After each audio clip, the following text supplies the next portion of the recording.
Hi everybody, welcome back to my YouTube channel.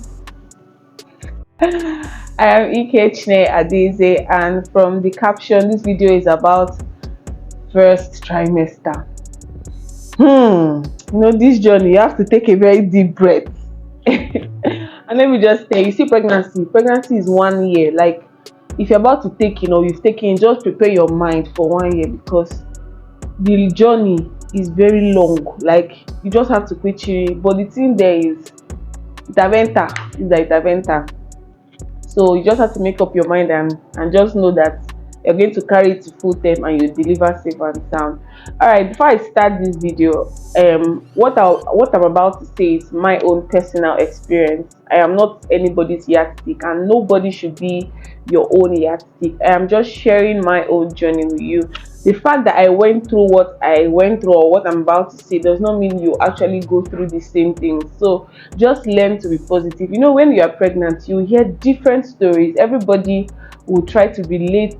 Almost everybody will try to relate their journey with yours. But this is not to say that when they speak, you should immediately rebuke. But take the sieve out. Yes, sieve it out. Take out the ones you want to happen for you, and drop the other ones you don't want to happen for you. I know of persons that go throughout their journey and they did not actually experience any sort of discomfort per se, while some it tends to be tough. And i've actually learned to I've actually learned not to judge people, especially when I've not experienced what they've actually experienced. Like, maybe prior to now, when I see people eat anyhow, I tend to like say, why are you eating anyhow? I tend to like judge. But man, like I always say, don't speak for experience, or don't speak about matters that you've not actually personally experienced by yourself.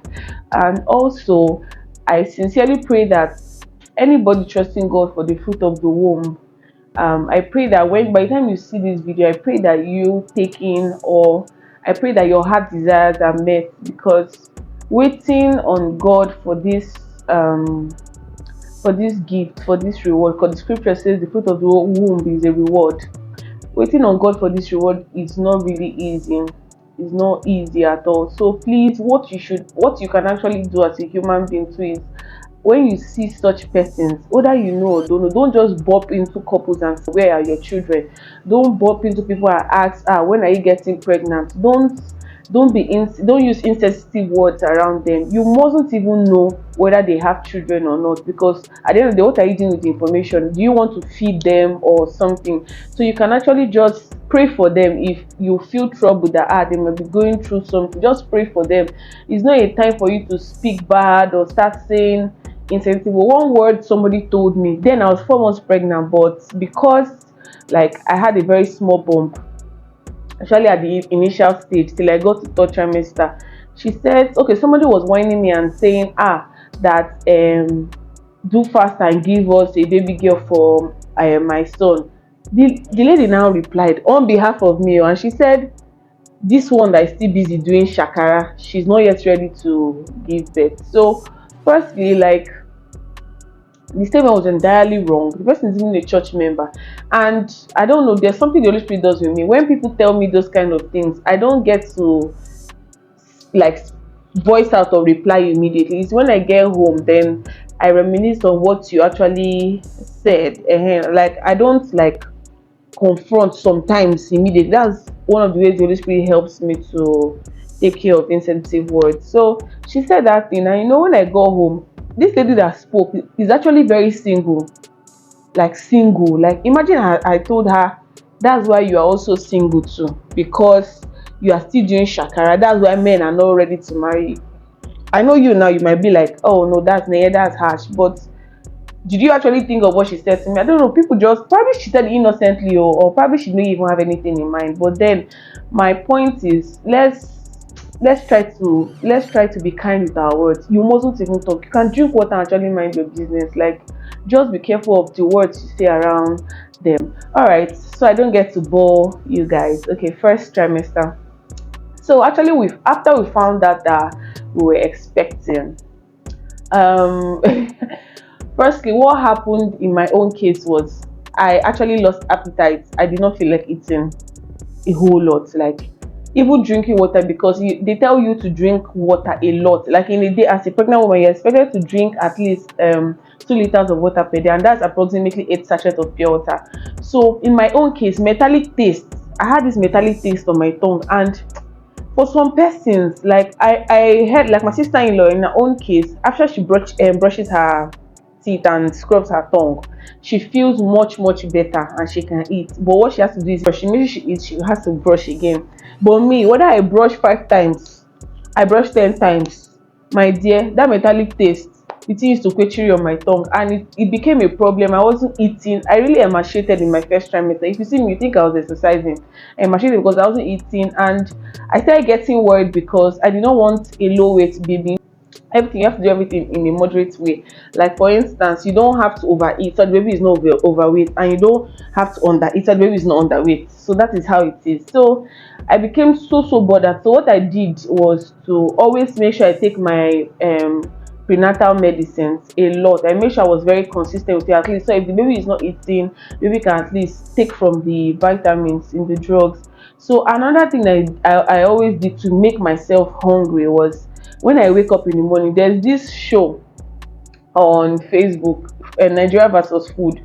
It's like a competition where they bring food, like a big quantity of food, and they bring like two competitors, or maybe more than two, and they have to, the first to finish eating the food, there's a reward. So I was watching series and series and series of it on Facebook. Like Facebook was like my, I don't know, my go-to place then. So in order for me to get appetite to eat, like it was really serious for me with my first trimester, I would actually watch these videos and watch how they are chewing, watch how they are eating, like so that then after some time I'll now get a bit hungry, then find what to eat.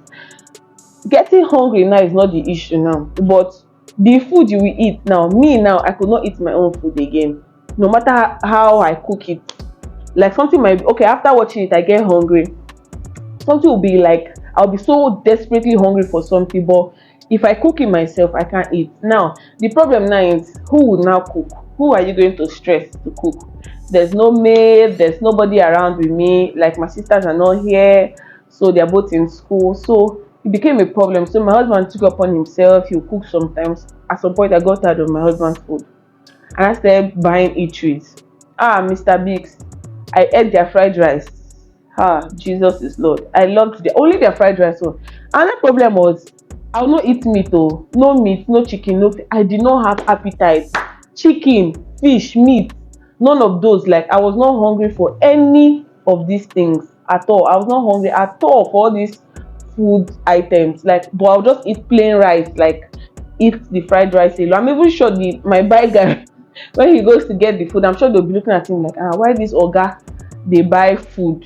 They buy meat, put on top, and you might see it and say maybe the person doesn't have money. But my dear, my case, I was not hungry for all these things. Like I did not have appetite. Secondly, I could not take tea with milk. Before now, I'm not a milk person.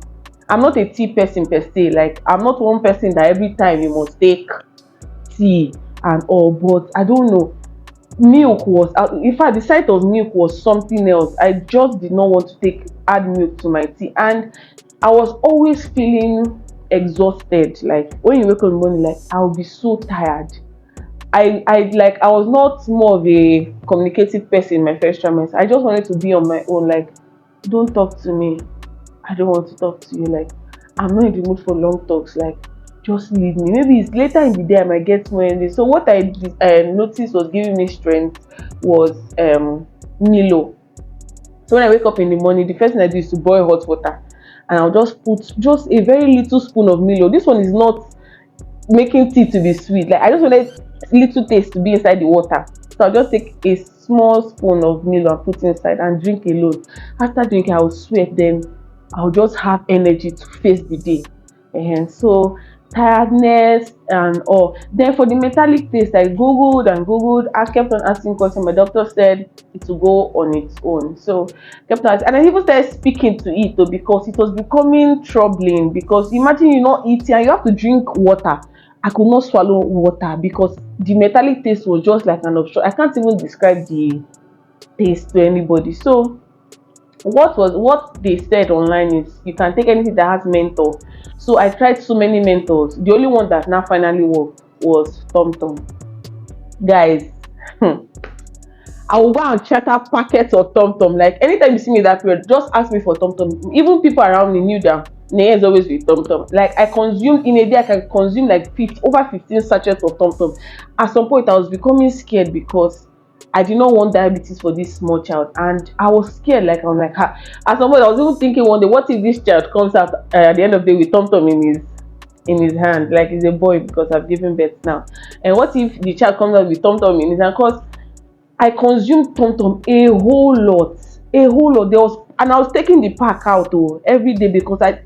And what happens is when I open it, I put it in my mouth. I don't lick it, so it melts naturally, like in my tongue. It makes it finish. It like once it's finishing, I have to put another one. If not, like I can't stand the taste on my tongue. So that was an issue. So it continued that way throughout the whole first semester. So exhaustion, metallic taste in the tongue, not being able to eat my own food, tiredness, and again, like I did not like light. Hey God, it was really fun. I did not like light. Like once my husband even comes back and he's trying to on the light, I'll be like, babe, babe, babe, babe, babe, no, my eyes, no, I don't. Like I was even feeling like, what is even going on in this whole thing? Sometimes I cry though because pregnancy really brought out an emotional part of me. Any small thing, I'll just start crying. I'll just cry because I was like, and sometimes I'll actually have to like ask God, like, God, this is a blessing. I'm not supposed to cry in this. I'm not supposed to feel sad. I'm supposed to feel joy. Like I actually asked God that question a couple of times. Like, so first trimester for me was not it. Like in first trimester, I started questioning the fact that my mommy gave birth to 6 children. Like in my family, we were six. We were 4 girls and 2 boys. So and I started asking myself, like, is this what my mommy did?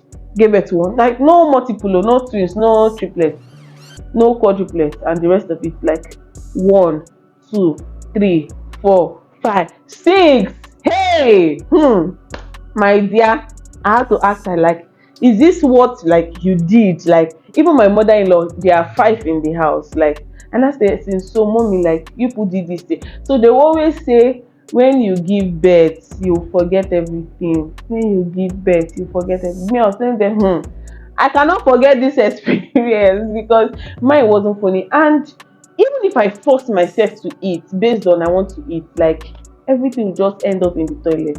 Vomit. See, that's why you need to marry a very kind partner. Like beyond, in fact, check your spec list. If kindness at heart is not there, please go and tear that your list because you see marriage, you will shock yourself.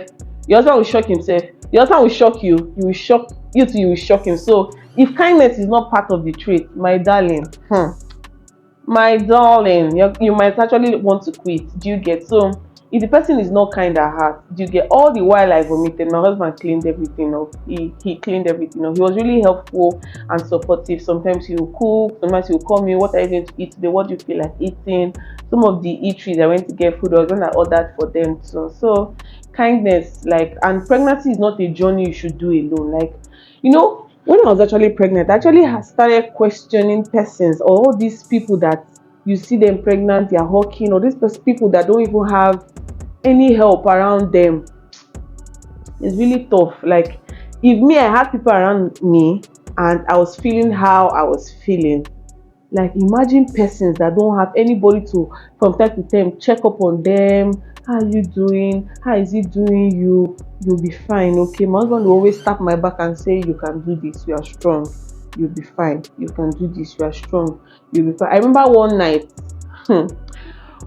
that I slept and my tummy was disturbing. Like your system is making space for the new baby, so a lot of organs will shift to make adjustment for your baby that's coming, for the growing fetus and all. I woke up, I vomited. Like you in pregnancy, you vomit, you feel like you are even the baby wants to come out of your throat. Like you feel like your whole intestines, everything is squeezing at the same time. So I vomited so much that night. There was nothing inside me again. So I came out. I just tapped him, babe, babe. He now stood up.